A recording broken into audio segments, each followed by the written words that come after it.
AB48 news હું છું anchor Arpita Patel. હવે જોઈએ અગત્યના સમાચાર। ડ્રેનેજની કામગીરી બાદ ખાડીનો એક બાજુનો ભાગ બેસી જતા બાજુમાં રહેલા એપાર્ટમેન્ટ ખાલી કરાવાયા। સુરત પુણા વિસ્તારમાં આવેલ સ્માર્ટ એપાર્ટમેન્ટ બેસી જવાની ભીતિના પગલે પાલિકાની કાર્યવાહી। એપાર્ટમેન્ટના 10 ફ્લેટમાં રહેતા 40 જેટલા લોકોનું સ્થળાંતર।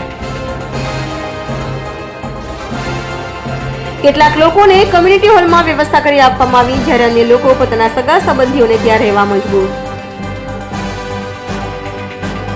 સાવચેતીના ભાગરૂપે પાલિકા દ્વારા તાત્કાલિક એપાર્ટમેન્ટ ખાલી કરાવવાની ફરજ। પુણા ખાતે ખાડી બ્રિજ નજીક ડ્રેનેજની કામગીરી બાદ ખાડીનો એક બાજુનો ભાગ બેસી જતા તંત્ર થયું દોડતું।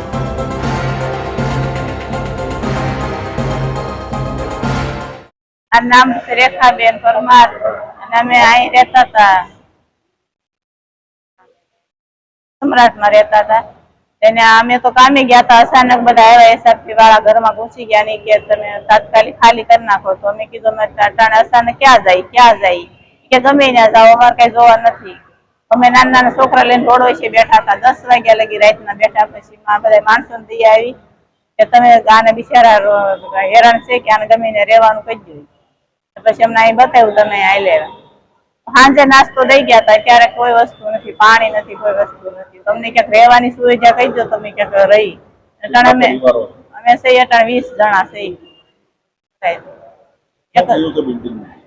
બિલ્ડિંગમાં તો કઈ નથી, પણ ઈ કે અચાનક કે બધા ખાલી કરી નાખો, પડી જાય એમ છે, દિવાલ પડી જાય એમ છે, ઓલી ખાડી પડી ગઈ ને એના હિસાબે, એટલે કે તમે ખાલી કરી નાખો એમ।